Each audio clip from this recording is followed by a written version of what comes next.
So as I mentioned earlier, Parashat Noach, the second portion of the book of Genesis, was my bar mitzvah Torah portion. And it's perhaps the most universally known, not because it was my bar mitzvah Torah portion, but perhaps the most universally known, at least by children, and maybe the most adored in all of the Torah. In part, no doubt, this is because it has not one, not two, but every animal. Lions and tigers and bears. Come on. Lions and tigers and bears.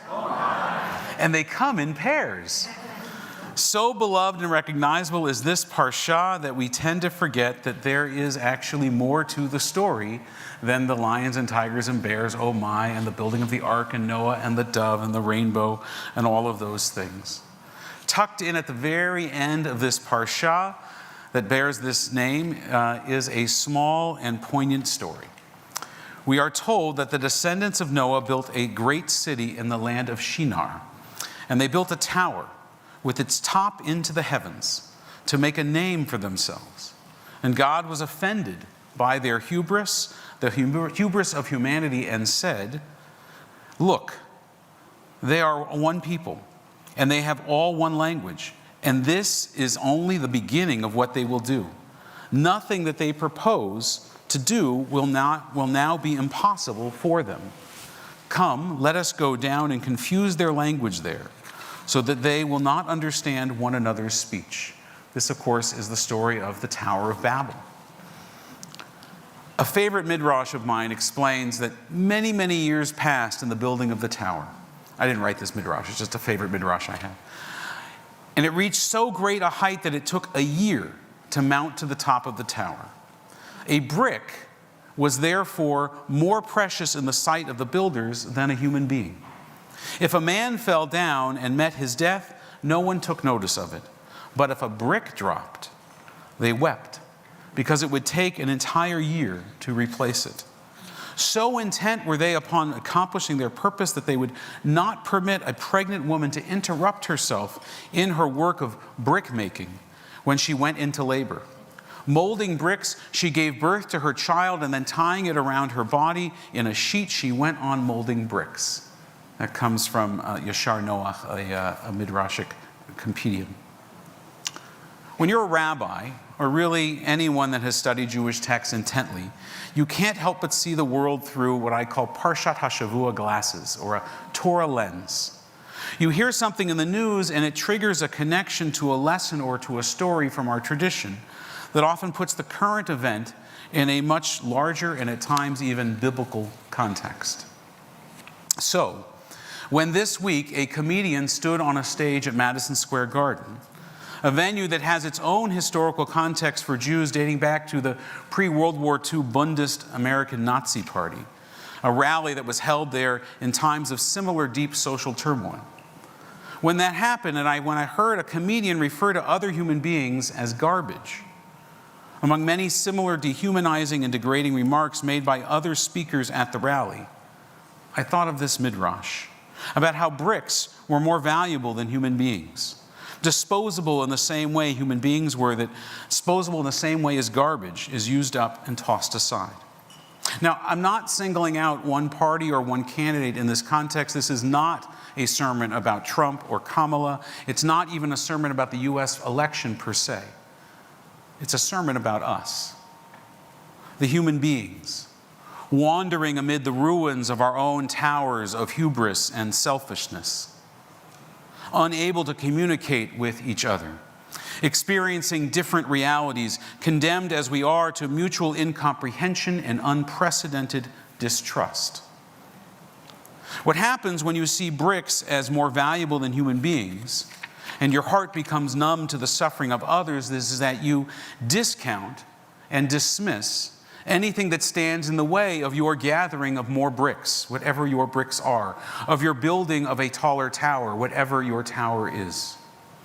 When grievance, power, and retribution overshadow the inherent worth of every person, we lose sight of our shared humanity, and we see fellow human beings as garbage, as disposable, as deplorable, as irredeemable.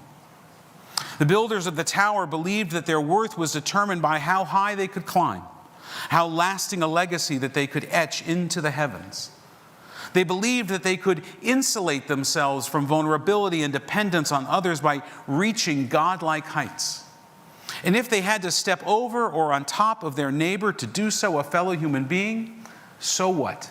It was all in service of this greater glory, the tower they were building. They grew indifferent to the people around them, indifferent even to life itself. The society that they built became one where a brick was worth more than a human life, and where human suffering was simply an afterthought, or maybe something to make fun of, make jokes about. Today in our world, we see reflections of this mindset. How often do we too get swept up in the structures that we build? Our own jobs, our reputations, our possessions, our online presence. Or as we see across the political spectrum and beyond borders, we get swept up in our ideologies and our affiliations. How often do we become so focused on these towers that we lose sight of the human beings right in front of us, reducing others to mere obstacles or, as we have said this past week, or was said, garbage? The Torah is calling us to dismantle these towers, to see the divine spark in each other. It is urging us to break down the walls of isolation and the hierarchy of worth that the world would have us believe in. Our tradition teaches us that every human being, every person is created b'tselem Elohim, in the image of God. We have talked about that so many times in this sanctuary. Infinitely valuable, deserving of respect and compassion. This Shabbat, take a moment. Just take a moment and consider the towers that we build in our own lives. Consider the towers that we are building in our society. Are they monuments to the very best and most sacred versions of ourselves, the very best, the most sacred project of humanity? Or perhaps are they barriers to real connection, to real understanding?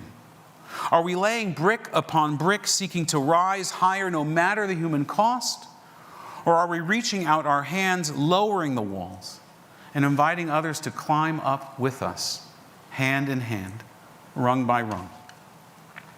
From the moment the tower was finally destroyed, and the text implies that God is the one that destroyed it, though it doesn't say it explicitly, that God, seeing human hubris, brought it all tumbling down. From that moment to today, we have never experienced the shared collective human effort to create something as unified and as grand as that Tower of Babel. That ancient project, misguided as it was, represented humanity's last and maybe best attempt at singular collective endeavor, one where all people worked with one language, with one purpose, with one vision, however flawed it may have been. And since then, since that time, our languages, our cultures, our societies, they have splintered and fractured and ruptured and shattered. And while diversity is a beautiful testament to human creativity, it has also made it more challenging for us to unite with a common goal. The Torah text that Leora is going to chant tomorrow suggests that perhaps God intended this division to curb our tendency toward pride and unchecked ambition. But in our fragmented state, we also find it harder to come together, to bridge divides, to work towards universal goals like peace, justice, and compassion that we just prayed about in English and in Yiddish. Today, we live in a world where global challenges like climate change, societal inequality, and violence demand a response as unified and as collective as that ancient tower building effort. But instead of working together, we often find ourselves building individual towers, focused on personal success, divided by ideology, divided by nationality, divided by belief. We devalue our fellow.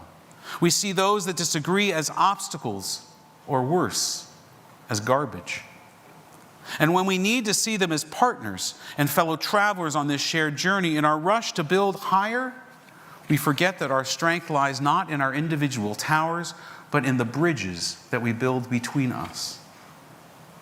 We need each other. We need each other to tackle the immense issues facing us. No single person, no community or nation can solve them alone. We know that, but we don't pay attention to it.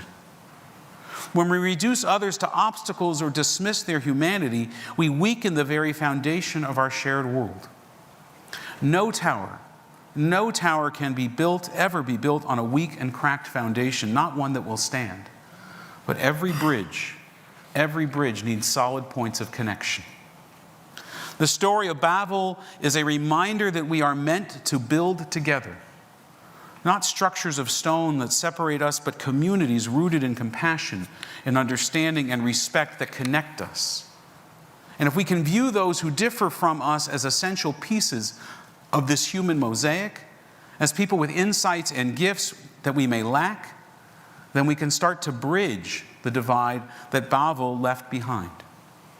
In unity, not uniformity, but in unity, there is the power to meet our shared challenges and to build a future worthy of all humanity. And in doing so, we can transform the legacy of Babel from one of division to one of intentionality, of compassion and connection. And perhaps in this way, we bring a little piece of heaven down to earth. Because any movement, any political rally, any ideology less than that worthy endeavor, well, that truly is garbage. Shabbat Shalom.